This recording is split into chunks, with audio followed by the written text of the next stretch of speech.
FC road जर म्हटलं तर मी स्पष्ट सांगेल की जिहाद्यांचं जाळं आहे तिथे. आपल्या हिंदू मुलींना सावज करण्याचं जाळं आहे. भाजप नेहमीच वारंवार असं म्हणतं की हिंदू खतरे में आहे, हिंदू खतरे में आहे.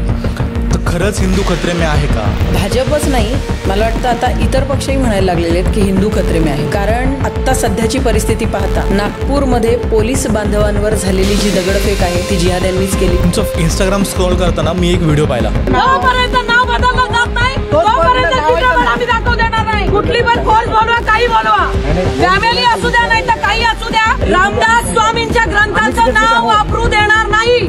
आज आपल्यासोबत आहेत एक दमदार नेत्या, समाजकारण आणि राजकारणामध्ये महिलांचं प्रतिनिधित्व करणाऱ्या उज्ज्वला शर्मा गौड. हिंदुत्व प्रेमी जे बांधव आहेत माझे, त्यांनी मला फोन केले, ताई इथे असं असं सुरू आहे.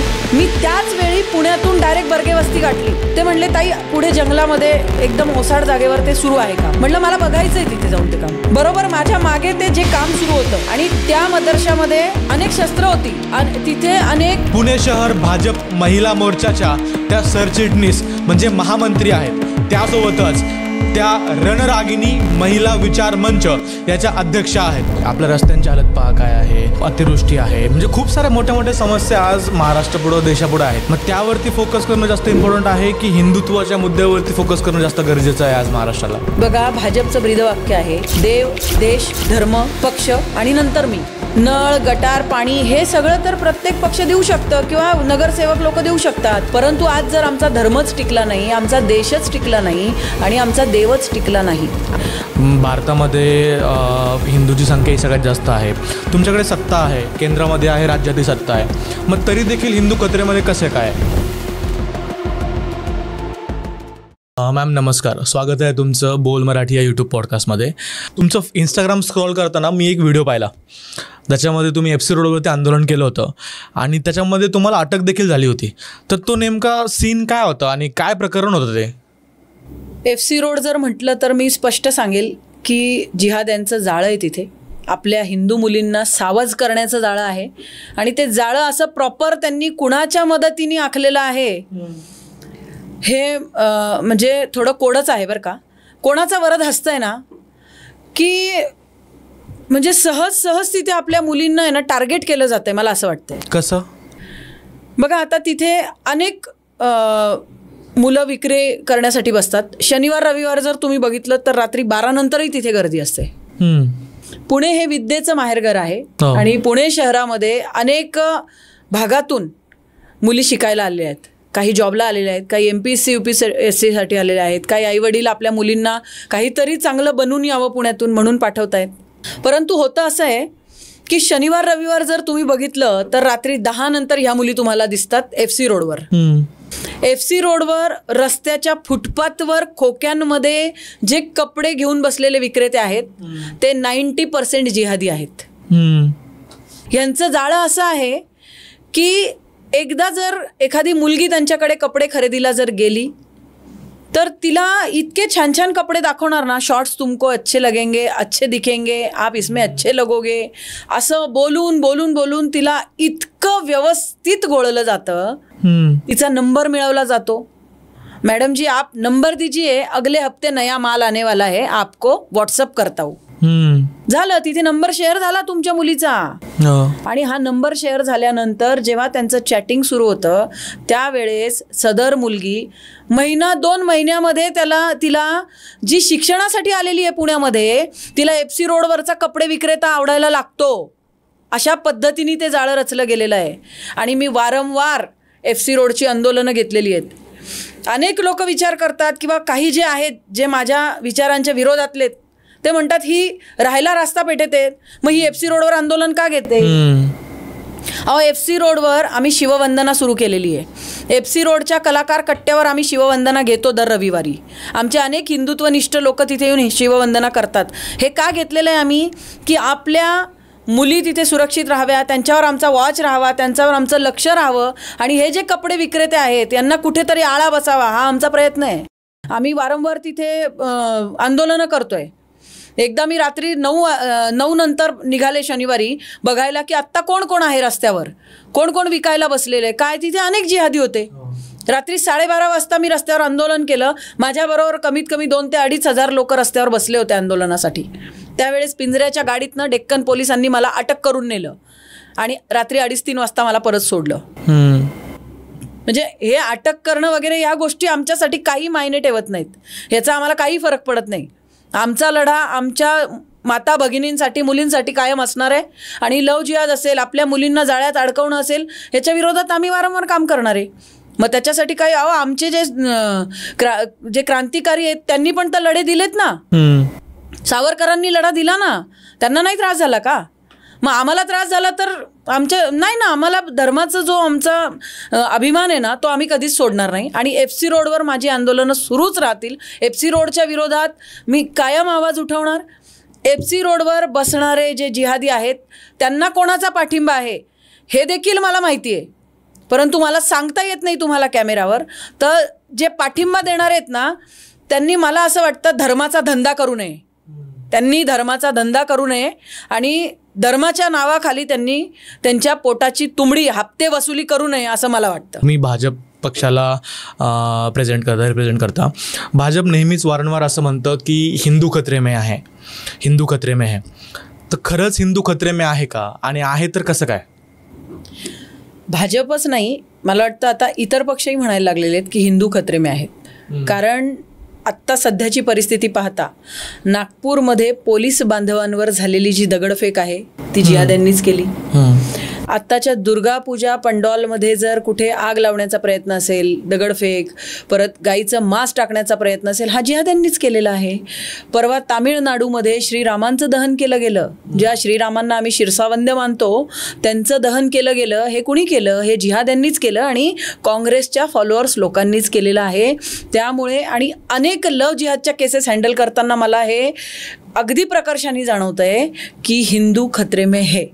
आणि हे आज गल्लोगल्ली जरी तुम्ही विचारलं तरी तुम्हाला हेच निदर्शनाला येईल. कारण 100 हिंदूंमध्ये एक जिहादी किंवा एक मुस्लिम हा खूप आनंदात आणि सुखरूपपणे राहतो, पण 100 मुस्लिमांमध्ये 10 हिंदूसुद्धा सुरक्षित नाही आहेत आज.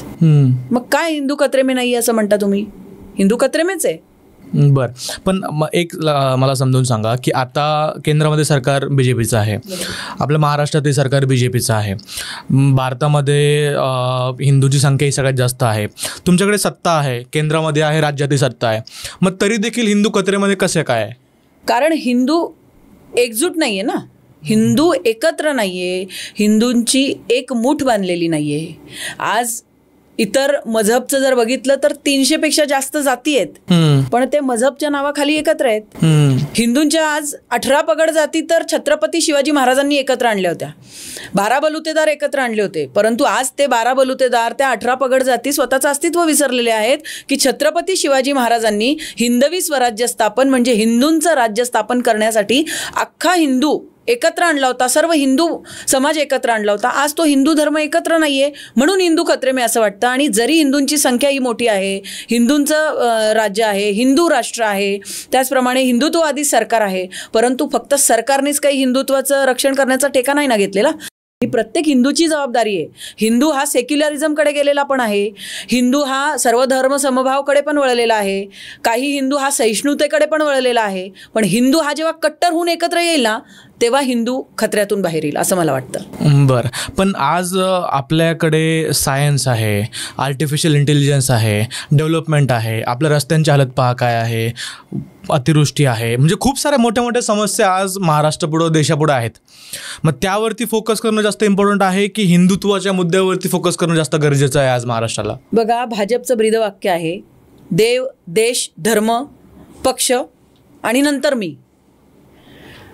नळ, गटार, पाणी हे सगळं तर प्रत्येक पक्ष देऊ शकतं किंवा नगरसेवक लोक देऊ शकतात, परंतु आज जर आमचा धर्मच टिकला नाही, आमचा देशच टिकला नाही आणि आमचा देवच टिकला नाही. आज अनेक मूर्तींची विडंबना होताना आपण बघतोय, अनेक मूर्त्यांची तोडफोड होताना आपण बघतोय. म्हणजे हे जे अफजलाच्या युगामध्ये चाललं होतं, छत्रपती शिवाजी महाराजांच्या काळामध्ये ज्या वेळेस अफजल्या अशा पद्धतीची कारनामे करत होता, ते कारनामे आजही आहे ना, त्याची वंशावळ आज पण आहे ना, त्याची पिल्लावळ आज पण आहे ना.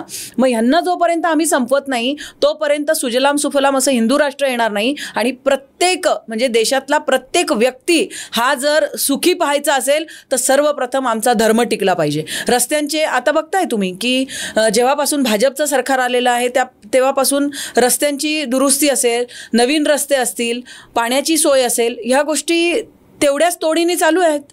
ज्या आधी लोकांच्या तक्रारी होत्या काँग्रेसच्या काळामध्ये त्या तक्रारी आता कुठेतरी कमी झालेल्या आहेत. रस्त्यांची कामं मोठ्या प्रमाणात चाललेली आहेत. IT सेक्टर्स आता खूप मोठ्या प्रमाणात राईजअपला आहेत. मग भाजप हे दोन्ही पद्धतीने काम करते.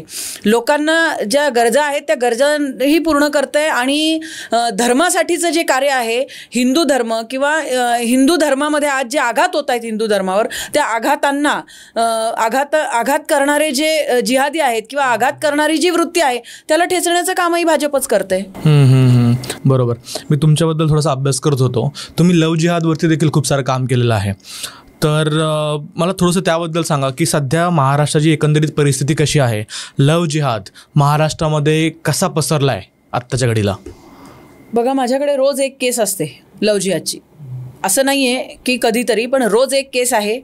आपल्या हिंदू मुली जिहाद्यांच्या जाळ्यात अडकत चाललेल्या आहेत आणि आईवडिलांचं लक्ष नाही आहे किंवा घरातून त्यांना धर्माचं शिक्षण मिळत नाही आहे. आपला धर्म काय आहे, आपली संस्कृती काय आहे आणि आपल्या धर्माला संस्कृतीच्या विरोधात, धर्माच्या आणि संस्कृतीच्या विरोधात जे काळे कारनामे चालू आहेत त्यांचं नॉलेजच आपल्या मुलांना दिलं जात नाही आहे. आपल्या मुलींना ती शिकवण दिली जात नाही आहे. त्यांना असं वाटतंय की सर्व धर्म समभाव आहे. मेरा अब्दुल वैसा नाही आहे, वो अब्दुल वैसा था, मेरा वाला वैसा नाही आहे. पण सगळे तसेच आहेत ना. मग हेच बिंबवण्याचं काम आमच्याकडे जेव्हा केसेस येतात त्यावेळेस मुलीनी बुरखा एक्सेप्ट केलेला असतो, ती नमाज पठण सुरू केलेलं असतं तिने आणि ती म्हणते की दुसऱ्या कुठल्या देवाचं अस्तित्वच नाही आहे, ह्या अख्ख्या ब्रह्मांडामध्ये फक्त अल्लाच आहे. म्हणजे एवढं तिचं ब्रेन पॉलिश झालेलं असतं. म्हणजे अगदी 2 ते 3 महिन्यात ती जाळ्यात अडकलेली असते आणि तिने हिंदू धर्म काय आहे हे तिला पूर्ण विसर पडलेला असतो. समोर बसलेल्या आईवडिलांना ती ओळखत नसते. अशा पद्धतीने तिचं ब्रेन वॉश झालेलं असतं आणि त्या मुलींना बाहेर काढण्याचं काम आम्ही करतो. म्हणजे ह्या मुली आपल्या जर अनेक आज मुली जर हिंदू धर्मातल्या बघितल्या तर जिहाद्यांच्या जाळ्यात अडकत चाललेल्या आहेत. अहो त्यांना टार्गेटच दिलेलं आहे ना, हिंदूंच्या मुलींना फसवा त्यासाठी तुम्हाला पैसे दिले जातील, हिंदूंच्या मुलींना गाड्यांवर फिरवा त्यासाठी तुम्हाला पैसा पुरवला जाईल, हिंदूंच्या मुलींना लग्नाचं आमिष दाखवून त्यांच्यापासून आपला वंश वाढवा त्यासाठी तुम्हाला तुमच्या पूर्ण खानदानाची आम्ही जबाबदारी घेऊ असं त्या मुलांना टार्गेट दिलेलं आहे. आणि ती मुलं दिवस रात्र तेच करतायत. मैत्रीच्या नावाखाली, बाहेर फिरण्याच्या नावाखाली, मैं वैसा नाही हूँ, मी हिंदू धर्म तुझ्यासाठी स्वीकारेल हे बोलून त्या मुलींना ते जाळ्यात अडकवतायत. आणि एकदा का मुलगी त्यांच्या ताब्यात गेली, तिचं ब्रेन वॉश झालं, तीच कधी नमाज पठण सुरू करते आणि तीच कधी बुरखा घालायला सुरुवात करते हे तिलाही कळत नाही आणि तिच्या आईवडिलांनाही कळत नाही. बरोबर. अशी एखादी केस, असं एखादं एक्झाम्पल तुम्ही सांगू शकता का रिसेंट काही दिवसांमधलं? आत्ता माझ्या घरामध्ये एक मुलगी जी आहे ती आश्रयाला मी ठेवलेली आहे. तुमच्या घरामध्ये? हो. बरं. सदर मुलगी गेली 1.5 महिने माझ्या आश्रयाला आहे, माझ्या घरात आहे. ती देखील लव जिहाद सारख्या या घाणेरड्या पाशाला बळी पडलेली आहे आणि तिच्याबरोबर क्रूर कर्म करणारा जो आहे तो तिच्या वडिलांच्या वयाचा होता. त्यांनी जिममध्ये तिला नोकरी देण्याच्या बहाण्याने तिला बोलवलं आणि जिममध्ये तुला जिम इन्स्ट्रक्टर म्हणून मी तुला जॉब देईल, तुला सर्व काही शिकवेल, मग तू लोकांना शिकव, इथे आलेल्यांना स्ट्रेचिंग शिकवण्याच्या नावाखाली नको त्या ठिकाणी तिला स्पर्श करणे, तिला इरिटेट करणे, तिला रूमच्या बाहेर न पडू देणे, त्याचप्रमाणे तिला खाणं पिणं न देणे, तिला म्हणजे तिच्याकडे 1ही रुपया नसावा अशा पद्धतीने तिला टॉर्चर करणे.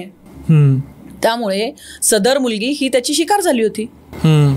सदर मुलगी ज्या वेळेस माझ्या संपर्कात आली त्यावेळी सर्वप्रथम तिला मी दिलासा दिला की तू एकटी नाहीयेस, तुझ्या शिक्षणाची, तुझ्या जॉबची, तुझ्या लग्नाची आणि तुला पूर्णपणे सेट करण्याची जबाबदारी माझी आहे असं बोलून त्या मुलीला पूर्ण तिला माझ्या संपर्कात आणून वारंवार आपल्या हिंदू धर्माचे जे संस्कार असतील, देवपूजा असेल, अनेक स्तोत्रांचं पठण असेल, या पद्धतीने मी तिला पुन्हा आपल्या धर्मात वळवलेलं आहे. आणि गेली 1.5 महिने सदर मुलगी सुखरूप आहे आणि तिच्याबरोबर झालेल्या क्रूर कर्मांचा पाढा तिने स्वतःच पोलिसांच्या समोर वाचलाय. पण तिला जी मागून जी शक्ती मिळाली होती ती माझ्याकडूनच मिळाली होती. अशा अनेक मुली आहेत माझ्याकडे आणि त्या मुलींना परत आपल्या आईवडिलांच्या ताब्यात देण्याचं काम, की अक्षरशः ते आईवडील रडतात की आमची मुलगी गेल्यात जमा होती ताई, ती परत येते की नाही येत आणि तिचं काय होईल. कारण आपण अनेक निर्भयांचं प्रकरण जर बघितलं असेल तर त्याच्यामध्ये तुकडे झालेल्या मुली फ्रीजमध्ये सापडलेल्या आहेत आणि अशा पद्धतीचे अत्याचार काही मुलींवर होत होते. अनेक जिहाद्यांनी त्यांना मारहाण केलेली आहे, अनेक जिहाद्यांनी त्यांना चटके दिलेले आहेत, असे अनेक प्रकार माझ्यापर्यंत आले आणि त्या मुलींना मी परत आपल्या धर्मात आणण्याचं काम केलेलं आहे. मला वाटतं ह्यापेक्षा वेगळी धर्माची सेवा कुठली असूच शकत नाही. बरोबर. तुम्ही आज जे काही पॅरेंट्स वगैरे आहेत, पाहत आहेत, आपला पॉडकास्ट पाहत आहेत, त्यांना काय सल्ला द्याल की जर घरातल्या एखाद्या मुलीला लव जिहाद होण्यापासून, या कृत्यापासून जर वाचवायचं असेल तर एक पालक म्हणून, एक परिवार म्हणून त्यांनी काय करायला पाहिजे? आता बघा, ज्या मुलींना मी या संकटातून बाहेर काढलेलं आहे त्यांच्या पालकांची जेव्हा मी विचारपूस केली तेव्हा त्यांचे पालक असे म्हणतात की आमची मुलगी घराच्या बाहेरच पडत नाही, फक्त शाळा, कॉलेज, ट्युशन जे काही असेल तात्पुरतीच बाहेर पडते आणि दिवसभर तर ती आमच्या डोळ्यासमोर असते. पण मला त्या आई वडिलांना एक मोलाचा सल्ला द्यायचा आहे की तुमच्या मुलीच्या हातात असलेला मोबाईल, त्या मोबाईलमध्ये असलेलं इंस्टाग्राम, त्या इंस्टाग्रामच्या माध्यमातून जिहादी तुमच्या घरात पोचलेला आहे, हे मला सांगायचं आहे. कारण इंस्टाग्रामची कुठलीही हिस्ट्री तुम्हाला काढता येत नाही. जर कॉल झाला असेल इंस्टाग्रामचा तर त्याची हिस्ट्री काढता येत नाही. म्हणजे त्या गोष्टींना वेळ लागतो, तोपर्यंत तुमची मुलगी त्याच्या ताब्यात गेलेली असते, हेच मला सांगायचंय. म्हणून तुमची मुलगी जर सोशल मीडियाचा वापर, हे जगच सोशल मीडियावर चाललंय, पण सोशल मीडियाचा वापर तुमची मुलगी कुठल्या पद्धतीने करते याचा वारंवार तुम्ही अभ्यास केला पाहिजे. तुमची मुलगी कुणाच्या संपर्कात आहे, तिच्या मैत्रिणी कोण आहेत, तिच्याबरोबर बोलणारे मुलंच नाही तर मुली जर मजहबच्या असतील तर त्या मजहबच्या ज्या मुली आहेत त्या मजहबच्या मुली, त्यांनाही टार्गेट आहे की तुमच्या हिंदू मैत्रिणी वाढवा, तुमच्या हिंदू मैत्रिणींना आपल्यामध्ये आणा, शिरखुर्मा खाऊ घाला. म्हणजे ह्यापर्यंत जेव्हा पोचलं जातं ना, ह्यापर्यंत जेव्हा पोचतात ना आपल्या मुली, तेव्हा त्या गेलेल्या असतात हातातनं. त्यांना आम्हाला आणताना आमची जी दमछाक होते ना, पण आम्ही विडा उचललेला आहे. धर्माचं रक्षण करण्याचा आम्ही विडा उचललेला आहे. त्यामुळे आमच्या शेवटच्या श्वासापर्यंत आम्ही आमच्या मुली जपण्याचं काम करणार आहे. कारण आज मुली जर म्हटलं वंश वाढवण्यासाठी, त्याचप्रमाणे आपल्या धर्माची वाढ करण्यासाठी आपल्याच धर्मामध्ये मुलीला लक्ष्मीचा दर्जा दिला जातो. आज शारदीय नवरात्रोत्सव आत्ता नुकताच झालेला आहे. दुर्गाष्टमीला आम्ही 108 कन्यांचं पूजन करतो. त्या कन्यांना आपण दुर्गेचं, लक्ष्मीचं, चंडिकेचं रूप मानतो आणि तेच एका मजहबमध्ये आपल्या मुली गेल्यानंतर त्या मुलींना फक्त आणि फक्त वंश वाढवण्यासाठी वापरलं जातं. म्हणजे आपली मुलगी जरी घराच्या बाहेर गेलेली नाहीये, पण जिहादी इंस्टाग्राम असेल, फेसबुक असेल, व्हॉट्सअप असेल, स्नॅपचॅट असेल, याच्या माध्यमातून तुमच्या घरात पोहोचलेला आहे. बरोबर. आणि तो घरात बसून तुमच्या मुलीला ऑपरेट करतोय. मग ज्या वेळेस तुमची मुलगी घरातून जायला लागते ना, त्यावेळेस ती पूर्णपणे ब्रेन पॉलिश झालेली असते. त्यामुळे तुमच्या मुलीच्या सोशल मीडियावर तुम्ही लक्ष ठेवा, हे मी सगळ्या आईवडिलांना सांगेल. पण प्रॉब्लेम हा होतो ना की मुलीचं सोशल मीडिया हँडल चेक करणं किंवा मेसेजेस चेक करणं, इंस्टाग्राम, फेसबुक किंवा स्नॅपचॅट वगैरे चेक करणं, तर तिचा प्रायव्हसीचा पण कन्सर्न असं वाटतं ना की तिचा प्रायव्हसी आहे किंवा तिची एक लाईफ आहे, तर त्याच्यामध्ये आईवडिलांना वाटतं की नको डोकवायला. मग त्याला कसं कंट्रोल करायचं? नाही, ह्या विचारांपर्यंत जर आईवडील पोचले असतील की तिच्या प्रायव्हसीत आपण डोकवायला नको, तर मग अगदी उद्रेक झाल्यानंतर मग रडण्यात काय पॉईंट आहे, हे मला म्हणायचंय. तुम्ही मैत्रीण म्हणून तुमच्या मुलीला विचारा ना की तू इंस्टाग्रामवर कुणाशी जोडलेली आहे, कुणाशी बोलतेस, किंवा तिला नॉलेज द्या आपल्या धर्माचं की कुणाशी तुला मैत्री करायची आहे. आज अनेक चित्रपट जे सत्य होते, ज्याच्यामध्ये सत्यता दाखवलेली आहे, त्याच्यामध्ये केरला फाईल्स असेल, काश्मीर फाईल्स असेल, केरला स्टोरी आहे, आत्ताचं रिसेंटली झालेलं बंगाल फाईल्स आहे, त्याच्यामध्ये दाखवा ना आपल्या मुलींना काय घडलेलं आहे. ही सत्य परिस्थिती दाखवलेली आहे आणि ही सत्य परिस्थिती काँग्रेसच्या काळात कधीच आपल्या समोर आली नाही. मग हे भाजप सरकारने कुठेतरी पाऊल उचललेलं आहे आणि भाजप सरकार धर्माचं रक्षण करतंय ना. आणि या धर्माचं रक्षण करत असताना ही प्रत्येकाची वैयक्तिक जबाबदारी आहे की माझ्या घरामध्ये धर्म जोपासला जातोय का, माझ्या घरामध्ये हिंदू धर्माच्या संस्कृतीला जोपासलं जातंय का. जर मी माझं घर जोपासलं तर नक्कीच मी माझ्या आजूबाजूचा जो परिसर आहे त्या परिसरात माझ्या धर्माचं काम करू शकते, असं मला वाटतं. आणि हे सगळं, ही धर्माची धुरा सांभाळत असताना सगळ्यात मोठी जबाबदारी ही प्रत्येक घरातल्या महिलेची आहे. बरोबर. आणि त्या महिलेनी ती सांभाळली पाहिजे, असं माझं मत आहे. बरोबर. आता संघाला 100 वर्ष होत आहेत, तुम्ही BJP सोबत जोडलेले आहात, संघाची शताब्दी झाली आहे. पुढचं काय त्यांचं ध्येय आहे, संघाचं ध्येय आहे, कशा प्रकारे पुढे काम करणार आहेत आणि संघाच्या 100 वर्षावरती तुम्हाला काय बोलायचं आहे? संघ आम्हाला आणि संघाची विचारधारा ही आम्हाला कायम शिरसावंदी आहे. संघाच्या विचारधारेवरच आम्ही आमचे सर्व जे काही कार्य आहे आमचं धर्माचं ते करत असतो. आणि गेली 100 वर्ष अशा काही संकटांना तोंड देत संघाने आज 100 गाठलेली आहे की ती संकट आपण विचार देखील करू शकत नाही. आज ते म्हणतात ना की एका नरेंद्रांनी स्वप्न पाहिलं होतं हिंदू राष्ट्राचं. म्हणजे विवेकानंदांचं हे स्वप्न होतं की प्रत्येक युवा पिढीतला प्रत्येक युवक हा हिंदुत्वाशी जोडला जावा. आणि एका नरेंद्रनी ते स्वप्न पूर्ण करायला म्हणजे आपल्या भारत देशाचे सन्माननीय पंतप्रधान माननीय नरेंद्रजी मोदी यांनी विवेकानंदांचं स्वप्न पूर्ण करायला घेतलेलं आहे. आणि नरेंद्रजी मोदी हे देखील लहानपणापासून संघाच्या विचारधारेशी आणि संघाशी जोडलेले आहेत. आणि त्या संघाच्या विचारधारेवर अवलंबूनच आपल्या मोदी साहेबांनी श्री रामलल्लांचं मंदिर असेल, 370चं कलम असेल, या अनेक गोष्टी ज्या आहेत ह्या जरी मोदी साहेबांनी आणलेल्या आहेत तरी पण संघाची कुठेतरी शक्ती त्यांना लाभलेली आहे. संघाच्या विचारधारेशी ते जोडलेले आहेत. आणि आम्हालाही अभिमान आहे की आम्ही संघाच्या विचारधारेला जोडलेलो आहोत. त्यामुळे माझ्या हिंदुत्वाच्या कार्यामध्ये मला संघाकडून होणारी जी मदत आहे, संघाकडून मिळणारा जो पाठिंबा आहे, त्यामुळेच मी एवढे सक्सेसफुली हे कार्य करू शकते असं मला वाटतं. आणि संघ शक्ती युगे युगे म्हटलं जातं. म्हणजे युगानुयुगे अनेक युवा शक्ती, युवा पिढी ही संघाशी जोडली जाणार आहे. आणि हिंदू राष्ट्र, अखंड भारत हे जे संघाचं स्वप्न आहे ते लवकरच संघामुळे पूर्ततेला येईल असं मला वाटतं. बरोबर. तुम्ही आता नरेंद्र मोदींबद्दल बोललात, बट त्यांचेही आता 75 वर्ष होत आहेत. तर आता आपण जर पाहिलं तर त्यांचा कार्यकाळ खूप कमी दिवसांचा राहिलेला आहे. तर आता त्यांच्यानंतर तुम्ही कोणता दुसरा नेता पाहतायत मोदीजींच्या नंतर?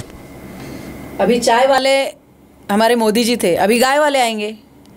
योगीजींना आम्ही कारण योगीजी माझे मेंटॉर आहेत आणि योगीजींना मी पंतप्रधान पदावर पाहू इच्छिते. आणि मला तरी वाटतं आता योगीजीच आपल्या नरेंद्र मोदींनंतर योगीजीच पंतप्रधान पदावर बसतील आणि हे हिंदू राष्ट्र होण्यापासून आता कोणी रोखू शकत नाही याची आम्हाला पूर्णपणे खात्री आहे. गडकरीजीबद्दल काय वाटतं? ते तर मराठी माणूस आहेत. गडकरीजींनाही मी फॉलो करते, परंतु एक सॉफ्ट कॉर्नर जो आहे तो गडकरीजींकडे आहे. कारण की गडकरीजी हे खूप मवाळ, मायाळू, अगदी प्रेमळ स्वभावाचे. आणि मला वाटतं आता ही जी सहिष्णुता आहे, कुठेतरी ही सहिष्णुता, आपला सहिष्णू धर्म, आपला प्रेमळपणा हाच कुठेतरी आपल्या हिंदू राष्ट्राला घातक ठरला असं मला वाटतंय. हे मी जबाबदारीने बोलतेय. आणि जसं आपण बघतोय की आज उत्तर प्रदेशामध्ये योगीजी हे पावलोपावली आपल्या देश हितासाठी, आपल्या धर्माच्या हितासाठी जी पावलं उचलत आहेत, जे कायदे निर्माण करतायत, त्या कायद्यांना जर बघितलं आणि त्यांची जी काम करण्याची जी लकब आहे, मला वाटतं त्याप्रमाणे जर बघितलं गेलं तर योगीजी आपलं हिंदू राष्ट्र निर्माण करू शकतात असं मला वाटतंय. बरं, मला एक प्रश्न तुम्हाला असा विचारायचा आहे की जसं प्रत्येक धर्मामध्ये काही लोक चांगले असतात, काही लोक वाईट असतात. असं बिलकुल नाही आहे की हिंदू धर्मातले सगळेच जे व्यक्ती असतील, माणसं असतील, पुरुष असतील, स्त्रिया असतील, ते एकदम गुणी आहेत किंवा काहीच चुकीचं काम करत नाहीत, अधर्मी काही करत नाहीत. तसंही मुस्लिम धर्मामध्ये आहे की काही चांगले असतील, काही खराबी असतील, बरोबर. पण काही मोजक्या लोकांमुळे पूर्ण धर्मावरती आरोप करणं किंवा पूर्ण धर्माला एकाच चष्म्यातून पाहणं ते कितपत योग्य आहे? तुम्ही आत्ता एक 10 दिवसापूर्वीचा ट्रेंड बघितला का? रस्त्यावर आय लव्ह मोहम्मद लिहिलेला ट्रेंड. तो ट्रेंड काय सांगतोय? I love Mohammad. जर यांची हिस्ट्री जर तुम्ही बघितली तर कुठल्याही हिंदूंच्या माता भगिनींना नासवल्याशिवाय हे लोक राहत नाहीयेत. आणि आज आय लव्ह मोहम्मद म्हणणारे त्यांना वंदे मातरम आणि भारत माता की जय म्हणायला लावा ना. मग तुम्ही आमच्या भारत देशात जर राहतायत तर तुम्हाला भारत माता की जय म्हणायला काय प्रॉब्लेम आहे? वंदे मातरम म्हणायला काय प्रॉब्लेम आहे? आय लव्ह मोहम्मदचा ट्रेंड तुम्ही रांगोळ्या काढून रस्त्यावर उतरून तुम्ही दाखवताय, म्हणजे तुम्हाला काय दाखवायचंय? त्यामुळे आता आम्ही ही पट्टी काढून टाकली आहे डोळ्यावरनं की प्रत्येक मजहबी जो आहे तो तसा नाही आहे किंवा प्रत्येक मजहबी हा वाईट नाही आहे. आमच्यासाठी आमचा हिंदू धर्म शिरसावंदे आहे. आणि त्या हिंदू धर्मावर कोणी जर बालन टाळण्याचा प्रयत्न केलं, कोणी संकट देण्याचा प्रयत्न केलं तर आम्ही त्याला बॉयकॉटच करणार, म्हणजे नकोच आहे आम्हाला. केरला फाईल्स जर आपण बघितलं किंवा काश्मीर फाईल्स जर आपण बघितलं, काश्मीरमध्ये असणारे जे पंडित होते त्या प्रत्येक पंडिताच्या घराच्या शेजारी राहणारा जो मजहबी होता तो लहानपणापासून त्या पंडिताला ओळखत होता. पण ज्यावेळी त्यांच्या मजहबचा विषय आला त्यावेळी त्यांनी गपचूप दाखवलं की माझ्या शेजारी राहणारा हिंदू पंडित आहे, त्याच्या घरामध्ये देखील तुम्ही अतिक्रमण करा हे किंवा आक्रमण करा. हे जिहाद्याला दाखवणारा कोण होता? शेजारचा मजहबीच होता ना. त्यामुळे आमचा विश्वास नाही आहे. आणि ज्या हिंदूला डोळ्यावर पट्टी बांधायची असेल आणि सोयीप्रमाणे त्याला त्याचं राजकारण करायचं असेल की माझ्या राजकारणाच्या फायद्यासाठी मला ह्यालाही डोक्यावर घ्यायचं आहे त्यालाही डोक्यावर घ्यायचं आहे, तर तशा राजकारणात मला इंटरेस्ट नाही आहे.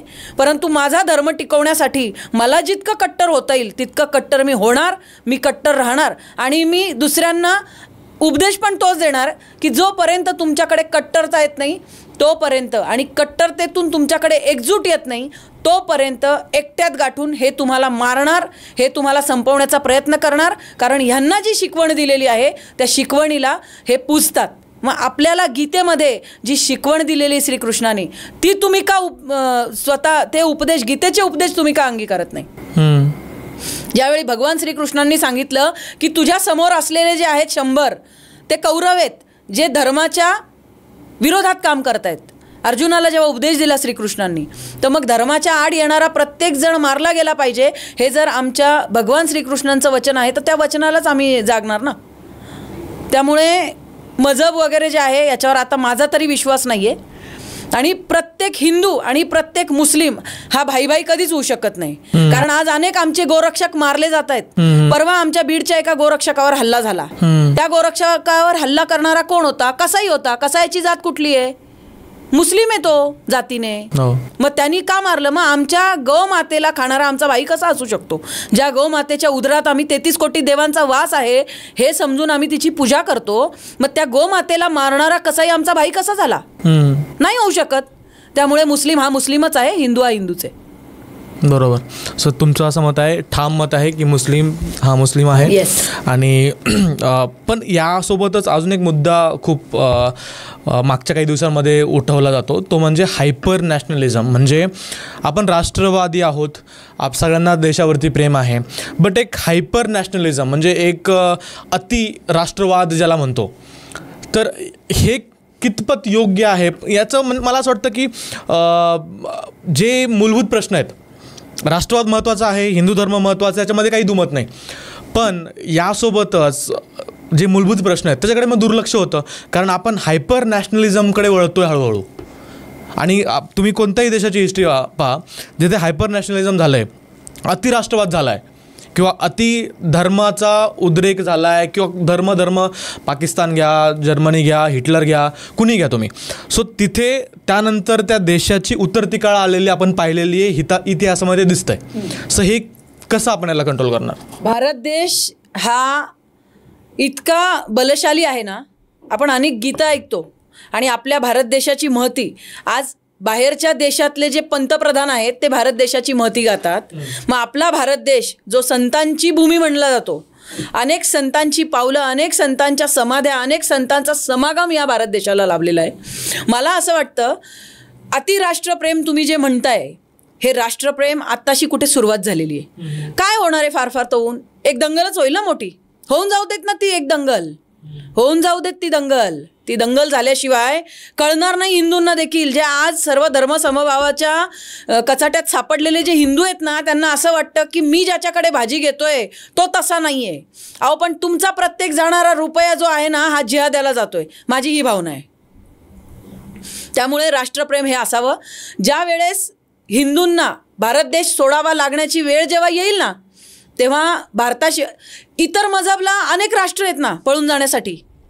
भारतातल्या हिंदूंना कुठले, भारताशिवाय कुठलं आहे का राष्ट्र? आज बंगाल बघा काय होतंय बंगालमध्ये. अहो जाळल्या जात आहेत आपल्या स्त्रिया तिथे, त्यांची आबरू लुटली जाते. मग हे कोण करतंय? बंगालमधला मुस्लिम करतोय. त्यामुळे राष्ट्रप्रेम असणं गरजेचं आहे. मूलभूत गरजा या प्रत्येकाच्या आहेत ना.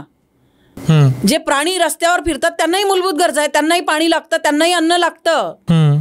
पण जर आपला धर्मच टिकला नाही तर तुम्ही पुढे बोलणार काय? तुम्ही वावरणार कसं? आणि आज भारतातला जो हिंदू आहे तो पण एकेकाळी हिंदूच होता, मुस्लिम आहे तो एकेकाळी हिंदूच होता. बरोबर. हां, मग त्याला जेव्हा इतिहासामध्ये त्याला जेव्हा धमकवलं गेलं, त्याच्यावर जेव्हा काहीतरी संकट आलं, तेव्हा घाबरून त्यांनी हा धर्म स्वीकारलेला आहे. याचा विसर त्या मुस्लिमाला पडलेला आहे. त्यामुळे तो एवढं मजब करतोय.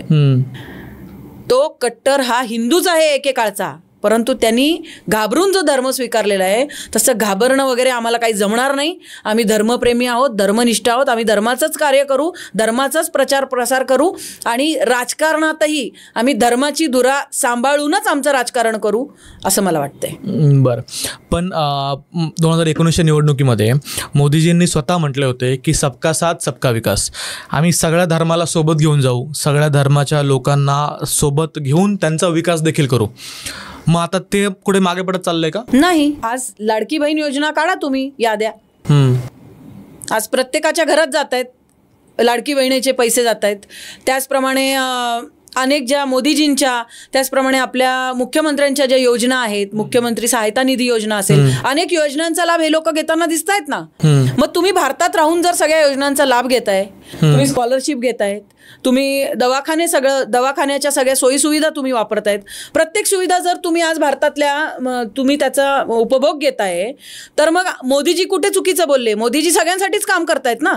पण तुम्ही जेव्हा तुमच्या मजबवर येतो विषय, तेव्हा तुम्ही कोणाच्या बाजूने उभे राहता? आज कुठल्याही कट्टर त्यांच्या मजबीला विचारा ना मोदीजींबद्दल. मोदीजींच्या योजना तुम्हाला चालतात, पण मोदी तुम्हाला नको, हे कसं चालेल? मग आम्हाला हिंदू पाहिजे, मुस्लिम नको, असंच बोलू आता आम्ही. मला वाटतं मोदीजींनी हा जो फ्री हँड दिला त्यांना, त्याचा फायदा उचलतायत की काय, असं आता कुठेतरी मला वाटायला लागले, वैयक्तिक वाटायला लागले मला. बरं, तुमचा आत्तापर्यंतचा प्रवास जर पाहिला तर तुम्ही रणरागिणी नावाची एक संस्था चालवता, त्याच्यामध्ये तुम्ही महिलांसाठी वगैरे काम करता. तर मला थोडंसं तुमचा प्रवास समजून सांगा की तुम्ही राजकारणामध्ये येण्याच्या अगोदर तुमचा प्रवास कसा होता, BJP सोबत जोडण्याच्या अगोदर तुमचा प्रवास काय होता, आणि काय काय क्षेत्रामध्ये तुम्ही काम केलेलं आहे, कशा प्रकारे तुम्ही महिलांना मदत केलेली आहे? गेले 15 ते 20 वर्ष माझं सामाजिक कार्य आहे. पुण्यामध्ये येऊन मला 25 वर्ष झालेली आहेत आणि गेली 15 ते 20 वर्ष माझं सामाजिक कार्य होतं. म्हणजे माझ्या परिसरातल्या कोणाला काही मदत हवी असेल, काही दवाखान्याची असेल, पोलीस स्टेशनची असेल, घरातला काही वादविवाद, म्हणजे असं सामाजिक क्षेत्रातलं कार्य माझं सुरू आहे. त्यानंतर 9-10 वर्षामागे मी रणरागिणी महिला विचार मंच ही माझी संस्था स्थापन केली, ती रजिस्टर्ड केली.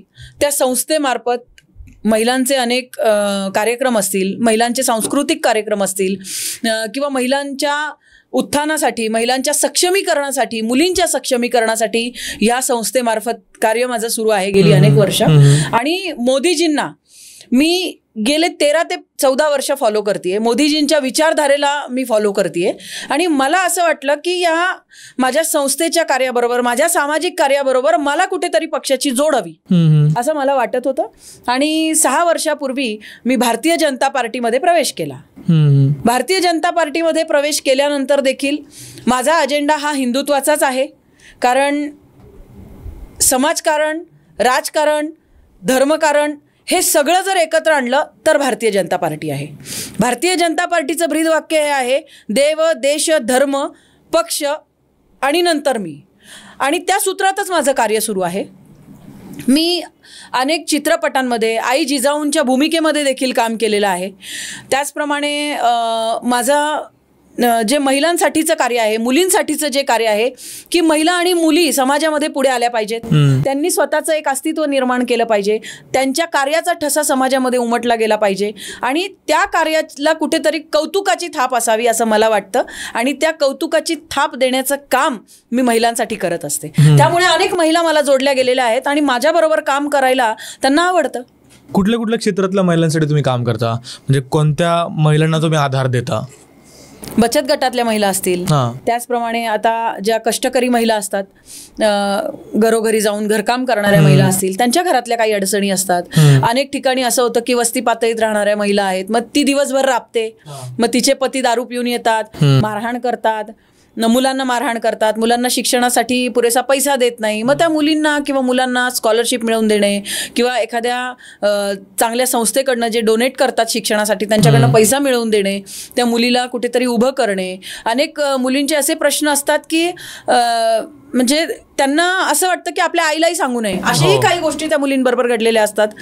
मग त्यांच्या ज्या माता असतात त्या माझ्याकडे घेऊन येतात. मग त्या मुलींशी संवाद साधणं, त्यांना आपलंसं करणं, नक्की त्यांच्याबरोबर काय प्रॉब्लेम आहे, शारीरिकदृष्ट्या त्या जर कमकुवत असतील किंवा महिलांना होणारे जे काही शारीरिक त्रास असतील त्याच्यामध्ये त्यांना दवाखान्यातून काय व्यवस्थित आपल्याला मिळवून देता येईल किंवा त्यांना व्यवस्थित याचं ज्ञान कसं देता येईल. आता अनेक मुली वस्ती पातळीत पण अशा आहेत की ज्यांना पूर्ण स्वतःच्या स्वास्थ्याबद्दल काही माहिती नाही आहे किंवा अनेक चॅलेंजेस ते फेस करत असतात.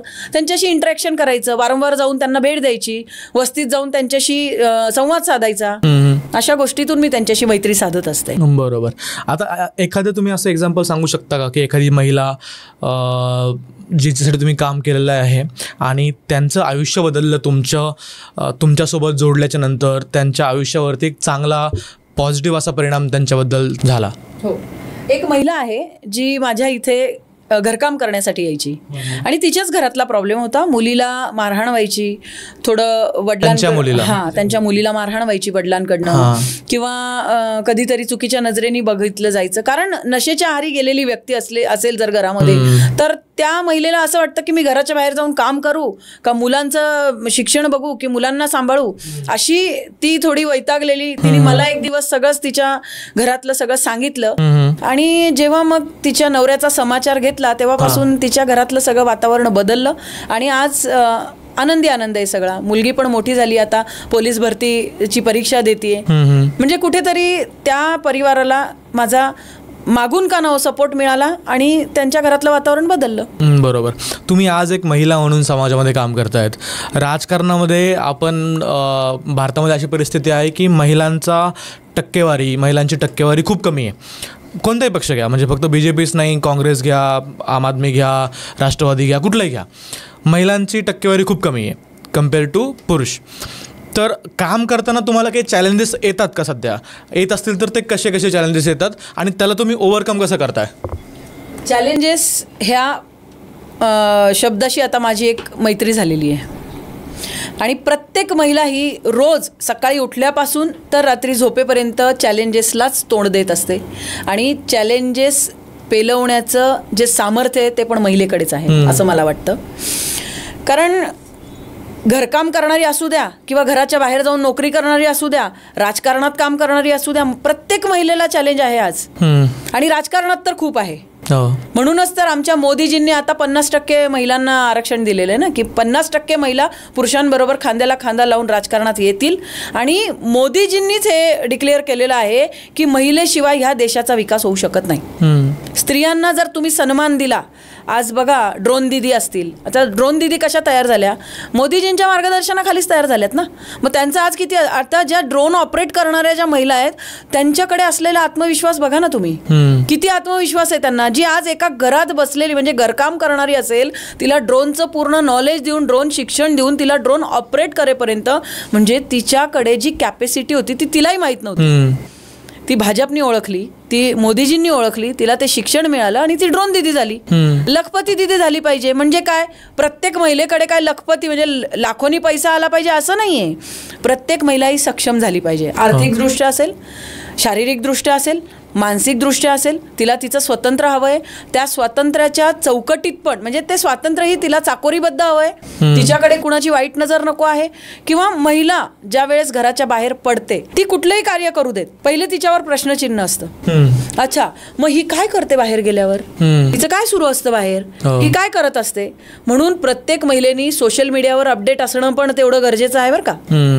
तिने केलेलं कार्य मग तिला सोशल मीडिया ऑपरेट करता आला पाहिजे. मग तू एक छोटंसं जरी काम केलं असेल ना तर ते तू सोशल मीडियावर टाकलं पाहिजे असं मी प्रत्येक महिलेला म्हणेल. मलाही अनेक चॅलेंजेस येतात आणि ज्या कर्तृत्ववान महिला असतात की ज्या समाजामध्ये अगदी सक्सेसफुली काम करतात, मग त्यांच्यावर जर काही आक्षेप घ्यायचा असेल तर सोपी पद्धत म्हणजे चारित्र्य.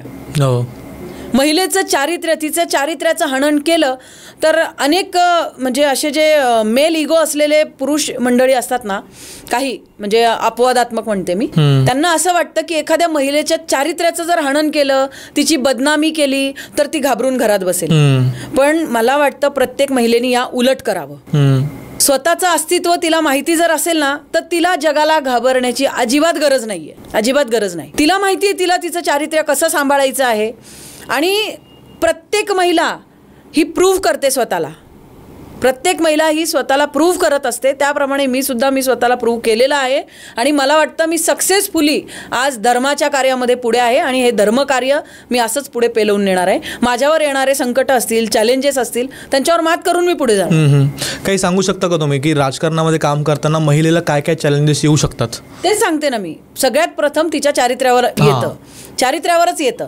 मग कुठेतरी तिचं काहीतरी कुणाशी तरी काहीतरी जोडलं जातं. मग तिच्या राहणीमानावर बोललं जातं, किंवा मग तिच्या दिसण्यावर बोललं जातं, तिच्या पाठीमागे तिच्याबद्दल वाईट साईट चर्चा केली जाते. म्हणजे अशा अनेक गोष्टी महिलांबरोबर होत असतात राजकारणात.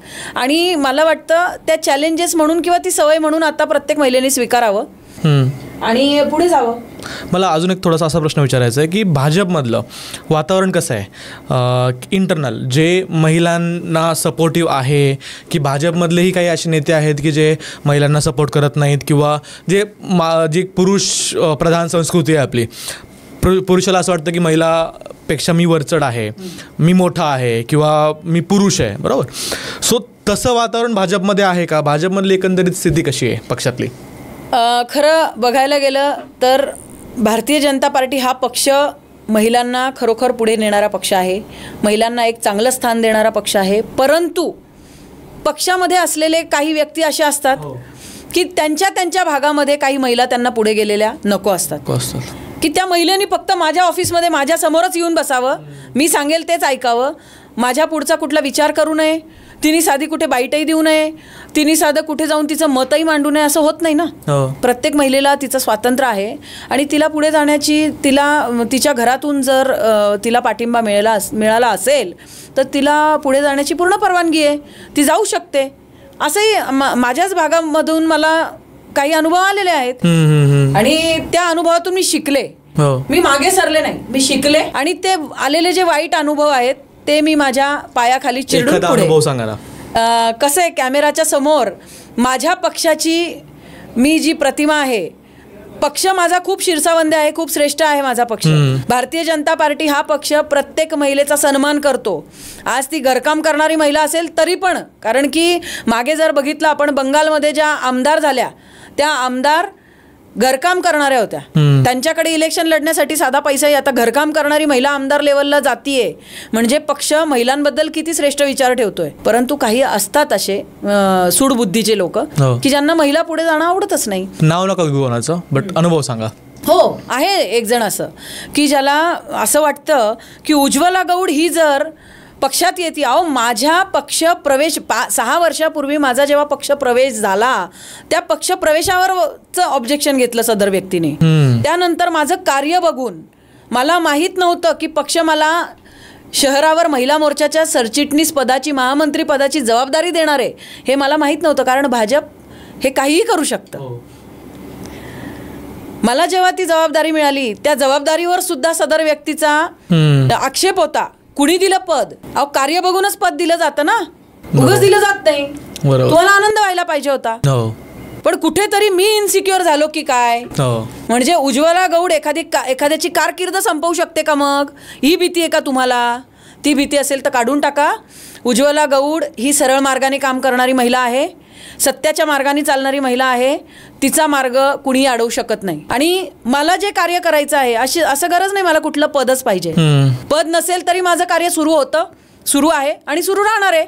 त्यामुळे माझ्याबद्दल किंवा मी पक्षात आल्यामुळे कुणी स्वतःला इनसिक्युअर समजू नये, हा सल्ला मी सदर व्यक्तीला देईल. बरं, तुम्ही सांगितलं की पक्ष नव्हता तरी तुमचं काम चालू होतं, बरोबर? रणरागिणी नावानं संस्था तुम्ही जे आहे तिनं काम करता तुम्ही. तर मला त्या संस्थेबद्दल थोडं अजून समजून सांगा की ती संस्था स्थापन करण्याची प्रेरणा कुठून मिळाली, का तुम्ही ती संस्था स्थापन केली, त्याच्या मागची स्टोरी काय? मी धर्मदाय आयुक्तामध्ये एक मंडळ आहे, ज्या मंडळामध्ये पैशाची अफरातफर सुरू होती आणि सदर गोष्ट मी धर्मदाय आयुक्तांच्या निदर्शनास आणून दिली. आणि त्या मंडळाच्या काही लोकांच्या विरोधात, पुण्यातलीच गोष्ट आहे, त्या मंडळातील काही लोक पैशाची, देवाच्या नावाखाली येणारा जो पैसा आहे त्या पैशांची अफरातफर करणारे जे 3-4 लोक होते, त्या 3-4 लोकांच्या विरोधात जाऊन मी धर्मदाय आयुक्तात धाव घेतली आणि जो कारभार होता तो थांबवण्याचा मी प्रयत्न केला. तर तिथे धर्मदाय आयुक्त मध्ये बसलेले जे जज होते त्यांच्या समोर मी वारंवार असायचे आणि मला असं वाटलं की आता मलाही एक माझी संस्था रजिस्टर करायची आहे, तर मी काय नाव देऊ. तर मला एकदा जज साहेब म्हटले होते धर्मदाय आयुक्ताचे की ताई तुम्ही फार डॅशिंग आहात, तुम्ही फार पॉझिटिव्ह आहात, तुम्ही खूप छान बोलता आणि खूप ठामपणे तुमची बाजू मांडता, तुम्ही रणरागिणी आहात. म्हटलं मला हेच नाव अपेक्षित होतं. मग मी ते नाव माझ्या संस्थेला दिलं.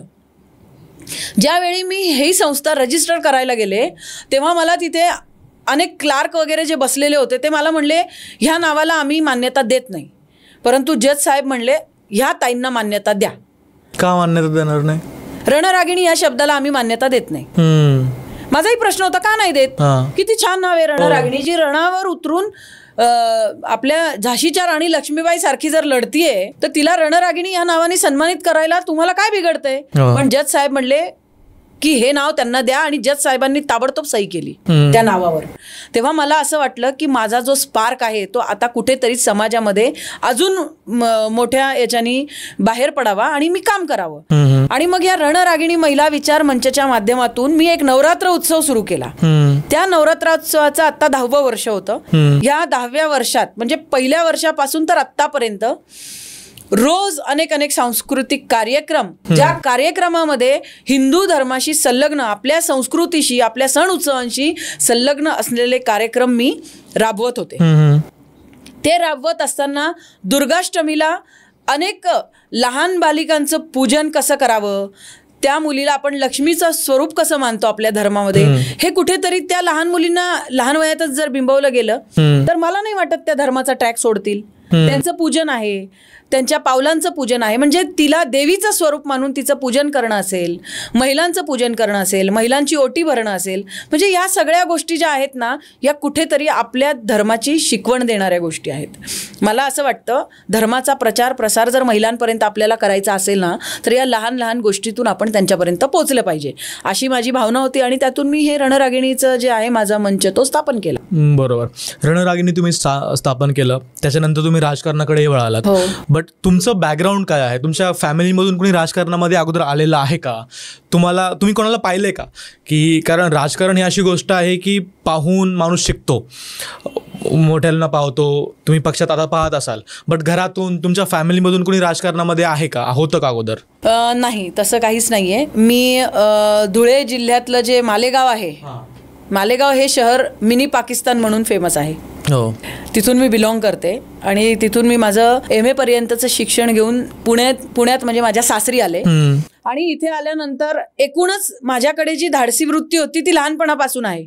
शाळा कॉलेजांमध्ये भाषण असेल, कुठल्या पुण्यतिथ्या जयंत्या असतील तेव्हा भाषणासाठी माझं नाव आधीच आमचे शिक्षक लोक सुचवायचे की ही भाषण देणार. मग त्याच्यातून जी डेअरिंग होती माझ्याकडे आणि धर्माचा जो पगडा आहे, पण धर्मशिक्षणाचा जो पगडा आहे तो मला माझ्या घरातूनच मिळालेला आहे की आपला धर्म किती श्रेष्ठ आहे. आणि धर्म कार्य करण्यासाठी जर तुम्ही आवाज नाही उठवला तर तुम्ही धर्माचं कार्य करू शकत नाही, हे कुठेतरी मनावर बिंबलेलं आहे. त्यामुळे हळूहळू याच्यात मी पुढे येत गेले. तर हे धर्मशिक्षण घेण्यासाठी किंवा धर्माचा पगडा प्रत्येकावर कसा बसावा यासाठीचं जे कार्य आहे ते मला माझ्या घरातूनच शिकवण्यात आलेलं आहे. माझे पती जे आहेत त्यांचा मला पूर्ण पाठिंबा आहे, माझ्या मुलांचा मला पाठिंबा आहे. माझे पती माझ्याबरोबर सातत्याने असतात. बरं, कुठलंही काम करायचं असेल तर मला त्यांनी कधी मागे ओढलं नाही. त्यांना माहित आहे की ह्याच्यात जर हिने पाऊल उचललेलं आहे तर ती हे योग्य नाही देणार. कारण कधी कधी पोलीस स्टेशनचे काही विषय असतील तर रात्री 2-3 वाजेपर्यंतही मी पोलीस स्टेशनला असते. कोरोना काळामध्ये मी रात्री 2-3 वाजता ससूनच्या आवारात असायचे, तेव्हा देखील मला माझ्या घरातून कधी रोकटोक झाली नाही. कारण प्रत्येकाला माहिती आहे कार्य काय आहे आणि तुमचं कार्य बोलत असतं समाजामध्ये. आजही रस्त्यावरून जर आपण जात असू काही आपल्या कामासाठी, अनेक भेटलेले जे स्नेहीजन असतात तेच म्हणतात ताई तुमचं कार्य छान आहे. कुठेतरी मनाला आनंद होतो की अरे माझ्या कार्यामुळे जर समाज कुठेतरी पुढे जात असेल तर माझं कार्य मला पुढे ठेवायला लागेल. बरोबर. तुमच्या आत्ताच्या कारकिर्दीमध्ये असं एखादा प्रसंग तुम्हाला आठवतो का जो खूपच आव्हानात्मक होता? हो, गेले 6 महिन्यापूर्वी आळंदीच्या जवळ असलेलं जे चिंबळी गाव आहे, त्या चिंबळी गावामध्ये अगदी डोंगरात, म्हणजे जिथे कुत्रही जाणार नाही अशा भागामध्ये 1.5 एकरच्या पट्ट्यात एक मदरसा, एक मस्जिद आणि त्याला भुयार अशा पद्धतीचं भव्य असं बांधकाम सुरू होतं. हे बांधकाम बर्गे वस्तीमध्ये राहणाऱ्या कुठल्याही पर्सनल जाऊन एकाही व्यक्तीने पाहिलं नाही की माझ्या हाकेच्या अंतरावर एवढं मोठं काम सुरू आहे. कारण त्या चिंबळी गावामध्ये बर्गे वस्तीत एकही मुसलमानाचं घर नाहीये. मग एवढा मोठा मदरसा 1.5 एकरामध्ये कोणासाठी आहे? एवढी मोठी मस्जिद कोणासाठी आहे? ते भुयार एवढं जे तुम्ही 100-150 फूट खोल जे भुयार बनलेलं आहे त्याचा उद्देश काय होता? काही तिथल्या हिंदुत्व निष्ठांनी मला फोन केले, हिंदुत्व प्रेमी जे बांधव आहेत माझे त्यांनी मला फोन केले, ताई इथे असं असं सुरू आहे. मी त्याच वेळी पुण्यातून डायरेक्ट बर्गे वस्ती गाठली. तिथे गेल्यानंतर ते म्हणले ताई पुढे जंगलामध्ये एकदम ओसाड जागेवर ते सुरू आहे काम. म्हटलं मला बघायचं आहे तिथे जाऊन ते काम. ते म्हणले ताई तुम्ही जाणार? म्हटलं हो मी जाणार तिथे. त्या मुलांबरोबर मी तिथे गेले. बरोबर माझ्या मागे ते जे काम सुरू होतं, मी माझा सेल्फी व्हिडिओ ऑन केला आणि लाईव्ह तिथूनच सोडलं मी त्या जागेवरून. आणि त्या मदरशामध्ये अनेक शस्त्र होती तिथे. हो, तिथे अनेक तिथले मजहबचे लोक आतमध्ये होते आणि तिथून अगदी हाकेच्या अंतरावर होती ती माझ्या सेल्फीमध्ये ती जी मस्जिद होती ती मस्जिद मी सेल्फीमध्ये दाखवली. आणि आपल्या मुख्यमंत्र्यांना मी आवाहन केलं, फडणवीस साहेबांना, की साहेब हे जे काम सुरू आहे ते अनधिकृत आहे, याच्या मुळाशी आपल्याला गेलं पाहिजे आणि हे अनधिकृत काम थांबलं पाहिजे. ही मी मागणी त्यावेळेस केली आणि ताबडतोब मी तिथून निघाले. कारण मी सहज गेले होते तिथे, पण ते बघितल्यानंतर मला राहावलं गेलं नाही. आणि खरोखरच फडणवीस साहेबांनी त्याची दखल घेत सदर मदरसा, सदर मस्जिद ही जागेवर पाडण्यात आली JCBनी आणि त्याला नेस्तनाभूत करण्यात आलं. म्हणजे हे माझ्यासाठी आव्हानात्मक होतं आणि त्याच्यात मी यशस्वी झाले. बरोबर. मग तिथे जी एकूण परिस्थिती होती, शस्त्र वगैरे, सो ते नक्कीच दुसरीकडून आलेले असतील. हो, आणि काहीतरी मोठं होण्याचे चान्सेस होते ते. जरी आणि बर्गे वस्तीच्या अगदी शेवटच्या टोकाला असलं तरी पण तिथून जाणारा जो रस्ता होता तो हायवे टच रस्ता होता. रात्रीतून तिथे अनेक XUV VIP गाड्या यायच्या. मग त्या गाड्यांमधून काय वाहतूक होत होती? तिथले लोक ही सगळी परिस्थिती मला सांगत होते त्यावेळेस की ताई इथून हाकेच्या अंतरावर हायवे आहे, डायरेक्ट जो रस्ता जातोय तो. मग त्या रात्रीतनं गाड्यांमधून काय येत होतं? म्हणजे तुमचं काय नियोजन होतं? आज आळंदी, आपल्या ज्ञानोबारायांची आळंदी तिथून अगदी 6 किलोमीटरवर होती. मग आळंदी म्हणजे आज अख्ख्या महाराष्ट्र नाही तर देशाचं अस्तित्व आहे, तो मानबिंदू आहे. ज्ञानेश्वर माऊलींचं त्या ठिकाणी आजही अस्तित्व जाणवतं, त्यांची स्पंदनं जाणवतात. मग त्या आळंदीला धोका पोचवण्याचा तुमचा प्रयत्न होता का? मग तो मला वाटतं तो प्रयत्न मी हाणून पाडला आणि त्यासाठी मुख्यमंत्री देवेंद्रजी फडणवीस साहेबांनी ताबडतोब ॲक्शन घेतली. महेश दादा लांडगे त्या ठिकाणी, त्यांनी देखील लगेच ताबडतोब ॲक्शन घेतली आणि ते पाडण्यात आलं. लांब लांबपर्यंत तुम्ही काम केलेलं आहे, पूर्ण महाराष्ट्रभर तुम्ही काम करता. तर आता येणाऱ्या निवडणुकांमध्ये, आता स्थानिक स्वराज्य संस्थांच्या निवडणुका लागतील पुढच्या काही महिन्यांमध्ये, तर तुम्हाला तुमच्यावरती काही जबाबदारी पक्षाने दिलेली आहे का? तुम्ही या निवडणुकांकडे कसं पाहताय? निवडणुकांकडे म्हणजे तात्पुरतं काम मी कधीच केलेलं नाही. माझं कार्य हे गेली 9-10 वर्ष सुरू आहे आणि ते सगळ्यांच्या निदर्शनास आहे. त्यामुळे माझं कार्य हे सुरू होतं, सुरू आहे आणि सुरू राहणारच आहे. निवडणुकांमध्ये म्हटलं तर जेव्हा व्यक्ती एखाद्या पदावर जाते तेव्हा तिच्या सत्कार्याला जेव्हा पदाची जोड मिळते तेव्हा ते कार्य करणं तिला सोपं जातं. म्हणजे पुढे मला जर याच्यामध्ये संधी मिळाली आणि ती संधी मला मिळावी असं मला वाटतं. संधी मला जर मिळाली तर त्या संधीचं मी नक्की सोनं करेल. आणि माझ्या भागामध्ये मला नाही वाटत की एवढ्या सक्षमतेने कुठली महिला काम करते. आणि त्या भागामध्ये ज्या महिला काम करू इच्छितात त्यांना सक्षम करण्याचं काम मी करणार जर मला संधी मिळाली तर आहे. मी इंटरेस्टेड आहे. मला वरच्या पदावर जायला नक्कीच आवडेल. मला ही निवडणूक लढवायला आवडेल. आणि याच्यामध्ये येणारे जे आडकाठी आहेत किंवा जे आड येणारी लोक आहेत मग त्यांनाही कसं बाजूला करायचं ते हातखंडे पण मला माहिती आहेत, ते मी करणार. बरोबर. जर समजा तुमचं पुढचं 5 वर्षांचं 6 वर्षांचं विजन काय तुमच्या भागासाठी म्हणा, तुमच्या प्रभागासाठी म्हणा? काय गोष्टी तुम्हाला तुमच्या डोक्यामध्ये काही ब्ल्यूप्रिंट किंवा काही आयडिया आहे का की तुम्हाला महिलांसाठी हे करता येईल, धर्मासाठी या गोष्टी करता येईल किंवा विकासासाठी त्या गोष्टी करता येतील, असं काही तुम्ही काही विचार केला या गोष्टीवरती? हो, माझ्या लोकल भागामध्ये म्हणजे माझा जो रास्तापेठ हा जो भाग आहे त्या भागामध्ये सक्षम नेतृत्व अजून नाही आहे कोणाचं. म्हणजे तिथे विकास जो म्हणू आपण की एखाद्या रस्त्याचा विकास असेल किंवा तिथे लोकांच्या ज्या समस्या आहेत, घरातल्या काही समस्या असतील, की काही लोक म्हणतात आपल्या भागात कोण नगरसेवक आहे, कुणाला जाऊन मांडायचं माहीत नाही, कोण काम करतंय. अशी जी लोकांची आत्ता तळमळ आहे ना, ती तळमळ कुठेतरी थांबावी, त्यांची कामं व्हावी, त्या प्रत्येकाच्या घराघरात जाऊन मी पोचावं, त्यांच्या काय अडीअडचणी आहेत त्या मी दूर कराव्या, असा माझा प्रयत्न आहे. आणि पुढच्या 5 वर्षामध्ये रास्तापेठेमध्ये, सोमवार पेठेमध्ये किंवा मंगळवार पेठेमध्ये जो विकास घडवून आणायचा आहे किंवा जी कामं लोकांची होत नाही आहेत, वारंवार चक्रा मारूनही लोकांची कामं होत नाही आहेत, मग नगरसेवकाचं जे कार्य आहे की बाबा त्यांनी जाऊन सामान्य जनतेला ह्या गोष्टी त्यांच्या करून दिल्या पाहिजेत, ते कार्य माझं करण्याचा मनोदय आहे. आणि त्यातूनच आमच्या भागातील जी युवा पिढी असेल किंवा लहान मुलं असतील त्यांना धर्माच्या शिक्षणाकडे कसं वळवावं. हां, मग माझ्या भागामध्ये माझं एक मनोदय आहे की माझ्या चौकामध्ये मला एक मोठा, जसं मी समजा मी निवडून आले तर मी काय करेल, पहिलं काम माझ्या चौकामध्ये मी मोठा कर्णा लावेल, भोंगा लावेल, ज्याच्यावरनं दिवसातनं 3दा हनुमान चालीसा पठण होईल. मला माझ्या भागातलं वातावरण हिंदुत्वमय करायचं आहे, कारण धर्माशी मी कुठली तडजोड करू इच्छित नाही. त्यामुळे मला निवडणूकही लढवायची आहे, त्याच्यात मला निवडूनही यायचं आहे आणि मला 5 वर्ष खूप जोमाने कार्यही करायचं आहे. बरोबर. एक आपण रॅपिड फायर काही क्वेश्चन घेऊया. मी तुम्हाला 2 ऑप्शन देईल, तुम्हाला त्यातला एक चूज करायचा आहे. विकास की हिंदुत्व? हिंदुत्व. राहुल गांधी की अरविंद केजरीवाल? एक सक्षम विरोधक तुम्हाला कोण वाटतं? अरविंद केजरीवाल म्हणजे सोसो आहेत, पण राहुल गांधी आम्हाला कुठे, आम्ही आता सध्या काय कुठे गिनतीतच नाही आहेत ते आमच्या. अच्छा. सोशल मीडियावरती काम करावं की ग्राउंड लेवलवरती जाऊन काम करायला पाहिजे, राजकारण्यांनी काय वाटतं? ग्राउंड लेवलवरच काम करायला पाहिजे, परंतु आज सोशल मीडियाचं युग आहे.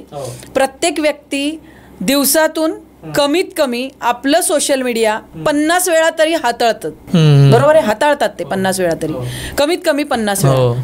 मग तुम्ही ग्राउंड लेवलवर काय काम करताय ना ते तुम्ही सोशल मीडियावर ठेवा, की जेणेकरून ग्राउंड लेवलवर झालेलं काम लोकांना निवांत सोशल मीडियावर दिसेल की आज उज्ज्वलाताई गौड ह्या वस्तीमध्ये आल्या होत्या, त्यांनी हे काम केलं, या पोलीस स्टेशनमध्ये त्यांनी या व्यक्तीला न्याय मिळवून दिला, त्यांची केस घेतली जात नव्हती, ती घेतली गेली.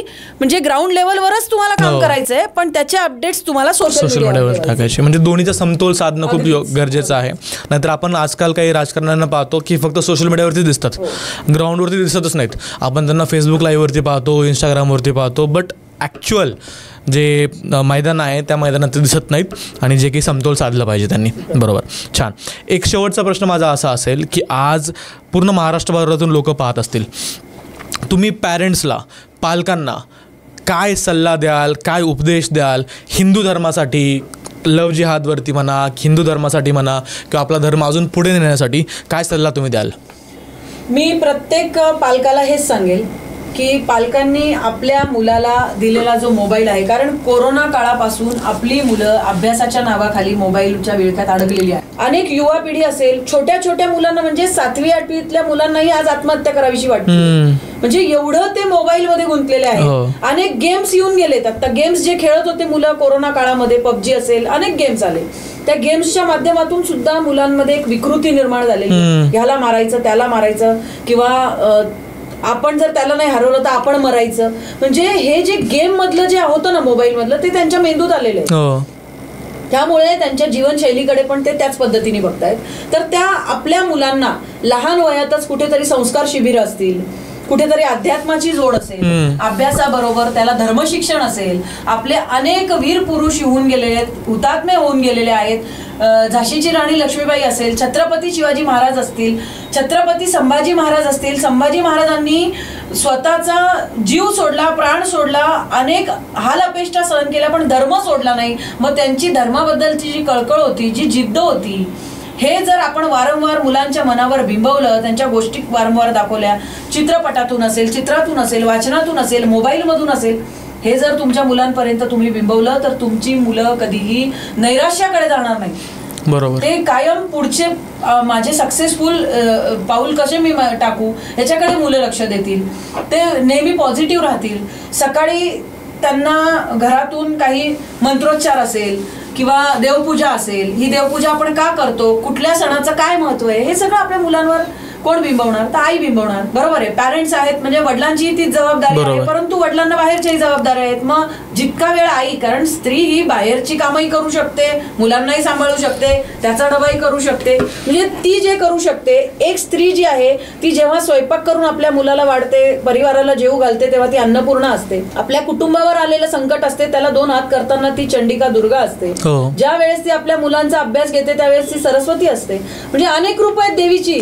प्रत्येक देवीच्या 9 दुर्गा ज्या आहेत त्या आपल्या घरात आहेत. 9 दुर्गा ही आपल्या घरातली महिलाच आहे आणि ती महिला सक्षमतेने समाज सांभाळू शकते, कुटुंब सांभाळू शकते, देश सांभाळू शकते. त्यामुळे सगळ्या महिलांना मी एकच या ठिकाणी एक संवाद साधू शकते महिलांशी या पॉडकास्टच्या माध्यमातून की प्रत्येक महिलेने स्वतःला पॉझिटिव्हली हे करा, प्रोड्यूस करा की मी हे करू शकते.